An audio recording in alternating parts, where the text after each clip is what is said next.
Hello friends, कैसे हैं आप सब। I hope all you are fine. आज की इस वीडियो में हम बात करेंगे बैगर्स मेथड की। बैगर्स मेथड को या फिर बैगर्स फॉर्मूला कहो।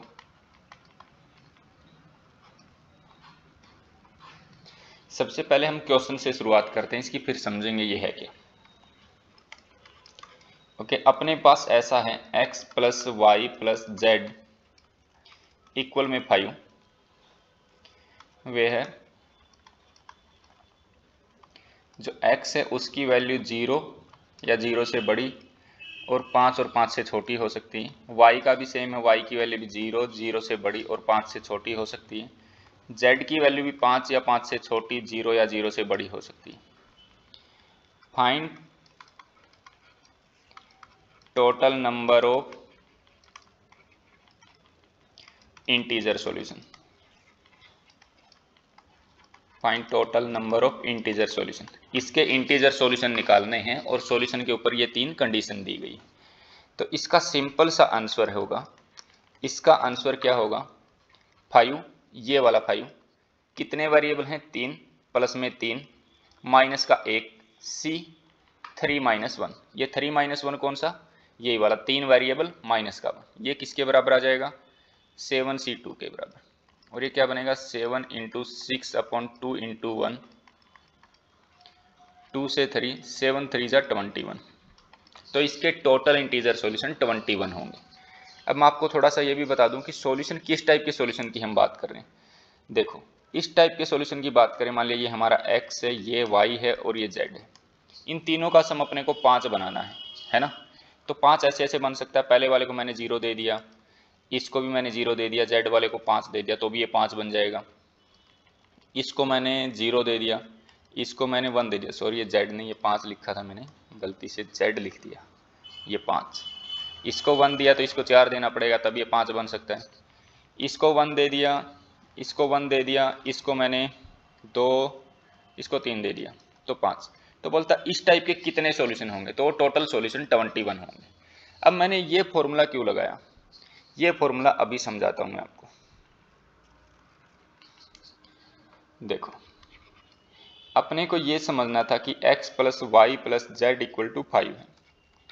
तो इसको आप ऐसे समझ सकते हैं कि हमारे पास 5 रुपए हैं, हमारे पास 5 कॉइन है, सब 1-1 रुपए के कॉइन है। सब क्या है 1-1 रुपए के कॉइन है।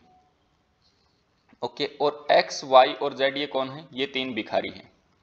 इन सब भिखारियों को हमें पैसे देने हैं। तो हम क्या कर सकते हैं, किसी को 0 दे सकते हैं, कुछ भी ना दें, किसी को 5 का दे दें, दूसरे को 0 दे दें। तो हम क्या ऐसा ही करेंगे कि हमारे पास अगर 5 कॉइन है एक के, तो हमें इन 3 लोगों में बांटने हैं। तो कैसे बांट सकते हैं, पहले तो हमारे पास 5 कॉइन बना लेता हूं मैं, 1 2 3 4 5। मेरे पास ये 5 कॉइन है, 3 लोगों में बांटने हैं। मतलब इन 5 कॉइन को 3 लोगों में बांटने के लिए मैं कोई 2 दीवार बना देता हूं। मैंने 2 दीवार ऐसे बना दी। ये 2 दीवार बनाने का मतलब कि पहले वाले भिखारी जो x था उसको एक सिक्का मिला, जो दूसरा भिखारी y था उसको 3 सिक्के मिल गए, और जो तीसरा भिखारी z था उसको 1 सिक्का मिला। अब ये 2 लाइनें मेरे को अरेंज करनी है। जितने वे से मैं ये 2 लाइनें अरेंज कर सकता हूं उतने ही टोटल क्या बन जाएंगे, इस इक्वेशन के सॉल्यूशन बन जाएंगे। ओके, तो ये 2 लाइनों को जचाने के लिए मेरे पास जगह कितनी है, 1 2 3 4 5 6 7। मेरे पास 7 प्लेस है। 7 प्लेस में से मेरे को कहीं भी ये 2 लाइनें बनानी है। तो टोटल वे कितने हो जाएंगे, यहां से टोटल वे बन जाएंगे कि मेरे पास 7 जगह हैं, 7 जगह में से मेरे को 2 जगह बिठानी है, तो 7 में से मेरे को 2 जगह चूज करनी है। इतने होंगे टोटल वे। अब ये जो 7c2 था, ये इसको हम ऐसे भी लिख सकते हैं कि हमारे पास 5 सिक्के थे, 3 लोगों में बांटने थे। 3 लोगों में बांटने के लिए 2 दीवारें बनानी पड़ेंगी, तो 3 - 1 सी। कितनी जगह चूज करनी इतने में से, 3 - 1। तो ऐसे आ गया ये सॉल्यूशन, इसका टोटल नंबर ऑफ सॉल्यूशन इतने होंगे। अब इसको थोड़ा सा मैं जनरलाइज कर देता हूं। अब ऐसे पूछा जाए कि x1 plus x2 plus xr equal में n। हमारे पास n सिक्के हैं और r अपने पास भिखारी हैं, और ये जो xi की वैल्यू है ये n या n से कम और 0 या 0 से ज़्यादा है। और फाइंड टोटल नंबर ऑफ या फिर total number of solution, total number of integer solution, total number of integer solution of this equation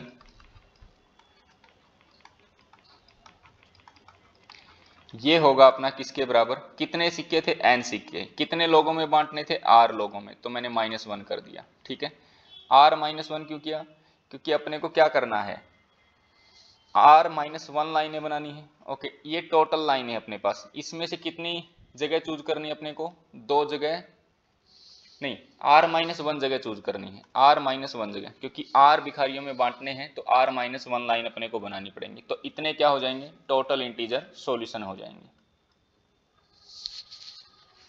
okay, I hope आपको ये समझ में आया होगा।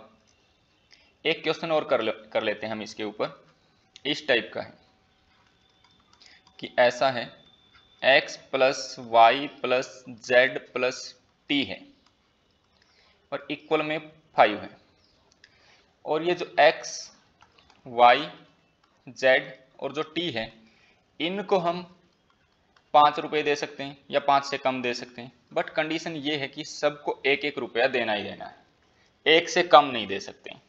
तो मैंने क्या किया, सबको 1-1 रुपया दे दिया, इसको 1 दे दिया, इसको भी 1 दे दिया, इसको भी 1 दे दिया, इसको भी 1 दे दिया। ठीक है, सबको मैंने 1-1 रुपया दे दिया।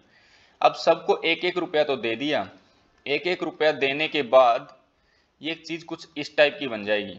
सबको हमने 1-1 रुपया दे दिया, तो हमने कितने रुपए बांट दिए, हमने 4 रुपये तो बांट दिए, तो 5 - 4 है ना, 5 में से 4 रुपये तो हम बांट चुके सबको 1-1, और अभी हमारे पास ये सिचुएशन कुछ इस टाइप की बच गई, इस टाइप की सिचुएशन बच गई हमारे पास। अब रुपया 1 बच गया, अब वो हम किसको दें, वो 1 रुपया हम किसको दें, तो उसके टोटल सॉल्यूशन निकालने हैं। अब वो 1 रुपया देने के लिए हम, आप वही फिर बैगर मेथड लगाओ, 1 रुपया है, 4 लोगों में बांटना है, तो कितनी लाइनें बनानी अपने को, 4 - 1 और नीचे भी 4 - 1, ये कितना आएगा, 4 1 5 माइनस का 1 4 आ जाएगा, 4c 3 हो जाएगा, है ना। और 4c3 आप सोल्व करोगे तो ये कितना आ जाएगा, 4 फैक्टोरियल अपॉन 3 फैक्टोरियल, 4 - 3 1 फैक्टोरियल, तो 4 ही आ जाएगा, है ना।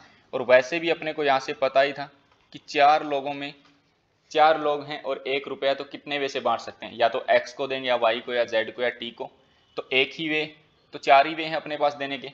तो ये जो इक्वेशन है इसके टोटल सॉल्यूशन कितने आएंगे, इसके टोटल सॉल्यूशन 4 आ जाएंगे, इसके टोटल सॉल्यूशन कितने आ जाएंगे, 4 आ जाएंगे। सो total number of integer solution, total number of integer solution equal to 4। मैंने 4 क्यों लिखा, क्योंकि 1-1 की तो कंडीशन सबके ऊपर है कि सबको 1-1 तो देना ही है। अब रुपया तो 1 ही बांटना 4 लोगों में, 4 लोगों में 1 रुपया बांटना, तो 4 वे से बांट सकते हैं, तो टोटल सॉल्यूशन 4 ही होंगे। ओके, आई होप आपको ये समझ में आया होगा। Thanks for watching this video.